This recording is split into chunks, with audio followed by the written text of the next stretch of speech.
If you want your edges snatched and your laced front twisted, these 2 books will do that for you.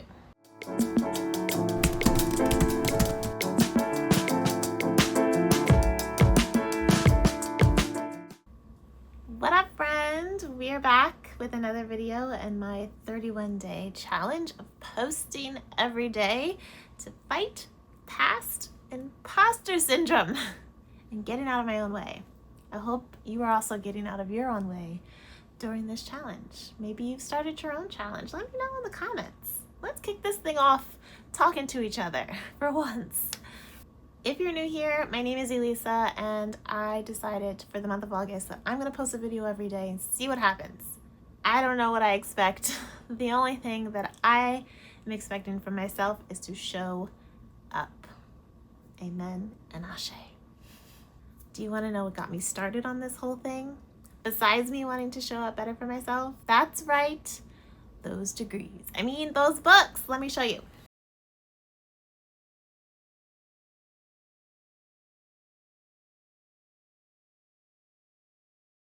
Everything is Figureoutable by Marie Forleo. And The Mountain is You by Brianna Wiest. If you want your edges snatched and your laced front twisted, these 2 books will do that for you. Grab them from your local library, because I'm a huge component of local libraries. Or if you really want to mess these pages up, and I mean highlight, notate, underline, then I prefer for you to buy the books, because you're gonna want to do that anyway, so you might as well just buy them. But if you want to test them out first, see how they do for you and your mindset, then I suggest getting them from your local library, because that's what I did, and then I bought them. Let's get into it. Everything is Figureoutable is that girl, okay? Read this book, written by Marie Forleo. She walks you how to persevere through life despite the circumstances surrounding you. I probably get on my husband's last nerve with saying everything is Figureoutable for almost everything lately, because it is. For us independent girlies, this resonated with me because legit, like, I'm gonna figure it out. I'm gonna figure something out. Where there's a will, there's a way, and 9 times out of 10, I'm gonna find it. Like that bookshelf in the corner that's been there for 4 years, but now today I want it on the other side of the room, and there's no one around to help me. Best believe that bookshelf got moved to the other side of the room. Don't ask me how, but I made it happen. I don't recommend this, by the way. Don't go moving heavy furniture on your own. And I'm specifically talking to us Aquarians. I mean, my fellow independent girlies out there. Anyway, the premise of this book is to stop with the limited thinking, the limited beliefs that are coursing through your brain every single day. Get out of your own way and make ish happen. What would be different in your life if you believed that you are capable of anything? Just sit with that for a second. You can answer me in the comments, or you can journal about it maybe, but what would be different in your life if you believed in your whole heart and your whole mind that you are capable of anything? Because you are, just for the record. Action is the antidote to fear, and you have to go forth and do the thing to make the change. That is in and throughout all of the pages of this book. One of the great things that I got out of this book was limiting my social media intake instead of limiting my beliefs. So I went to the settings in my iPhone, I found the screen time options, and I set a schedule for myself and a time limit for myself so that I am not stuck doom scrolling on the Instagrams and TikToks for hours and hours and hours when I could be doing something so much more productive, like running a small business. Have you ever taken stock on how much time you spend on the Instagrams and the TikToks and the LinkedIns and the Snapchats and the whatever else is out there Like maybe you have the setting in your phone set already so you can see how much screen time you use, or maybe you just like know off the top of your head how much time you spend. But I'm gonna give you a little fact here. I'm gonna throw in a little fact to say that most Americans spend at least, on average, 5 hours a day on their phone. That's 76 days out of a year, which is like a third of your time. Cut it out. I know social media is hella addicting. There are things on there that can be beneficial to your livelihood. Maybe you're learning more things about your health than you did from your doctor. Great, I know I did. However, there's also things on there that are just sucking your time and sucking your energy and making you believe things that aren't true about yourself. Just take stock of how much time you're spending on social media because it really makes a difference. You can use that free time, that 5 hours a day that you're spending on social media, to read a book, to learn how to crochet a hat, to start a new business. There are simple things that you can do. There are complicated things that you can do. It's really up to you how you use your time, but use your time wisely. Reclaim your time, friend. Reclaiming my time. Now, I also know that we don't all have the same 24 hours in a day. My day looks different from your day, and your day looks different from someone else. However, how you spend every waking minute of your day makes a difference in getting what you want out of life.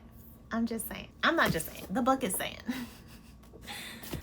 This was a really good book. I recommend it if you are looking for ways to get unstuck, and if you're looking for a self-help book to really dive into and get your creative juices flowing again.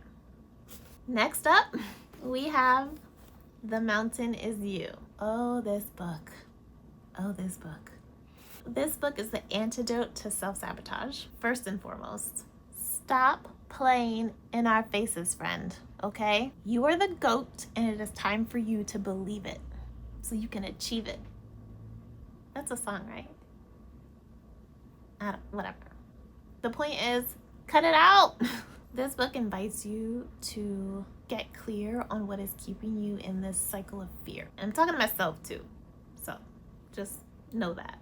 Take stock of what you're watching online or on TV. Take stock of the people in your circle. Take stock of how you speak to yourself and speak about yourself. Take stock of how you're spending your money, etc., etc., etc. Ellipsy, ellipsy, ellipsy. On and on and on and on and on. Basically, do a self-inventory of what might be holding you back from living your best life. The Mountain Is You is telling you that you are the problem. I know, but sometimes we need to hear it. And there's always a way to find a solution. Brianna goes into trauma, healing your inner child, healing from the past, battling intrusive thoughts, and just spending some time with yourself, getting to know what you really want out of life. We can build the emotional intelligence needed to conquer our mountains. I needed these books after my last 2 surgeries because I was spiraling out of control. Those surgeries left me in such a state of self-pity around my life, my health, my business, the health of my business. I was just on a downward spiral, and I let myself spiral for a little bit, just a little bit, like that much, that long. And I believe like sometimes you have to prevent yourself from gaslighting yourself into thinking everything is okay when it's not okay. And I've spoken about that before in previous videos. However, I didn't stay in it. I didn't stay in that state. I didn't stay stuck in that mindset because I knew it was unhealthy and I was trying to heal my body. I had my emotional spiral and then I got out of there. I picked up these books from my local library and I completely changed my outlook, and that's why I started making these videos every day, because I'm forcing myself to get out of my own way, to get out of my head, and to persevere through it all. I really want these days out of the month to mean something. And the more that I talk about my business, or talk about my health, or talk about my life and what's going on, or talk about books that have helped me, or talk about whatever comes to mind that day, it is helping me be free. It's allowing my mind to fully immerse itself in something new, something creative and engaging. I am recording these videos, and then I'm editing these videos. I'm figuring out what kind of thumbnails to go with these videos. I'm writing the descriptions, I'm writing the titles. Like, I am actively using my brain to do something that makes me feel good and hopefully helps someone else in the long run if you're watching these videos. And I don't know, it's just a way for me to get off my phone and not doom scroll all day, and to use my time for good and putting myself out there, which might bring more business to my business. And that is a win for me. So think about that. Let me know if you've read either of these books. Let me know what stood out to you that forced you to change your mindset and your outlook on life. I am very glad that my media intake is less and less each week, and I plan to try to get it down to like nothing soon. Only real media that I take in is YouTube when I'm trying to learn something, or if I want to, watch something while I'm cooking or eating. But no doom scrolling on Instagram. Took TikTok off my phone. I even cut back on LinkedIn. She don't even see me no more, for real. But it's all in moderation, and it's all what works for you. Okay, friend. Thanks for rocking with me for another video. If you enjoyed it, please thumbs it up. If you have not yet subscribed, now is your time. Now is your chance. Hit that subscribe button and let's make it official. And most importantly, leave a comment answering any of the questions that I had in this video, and I will see you in the next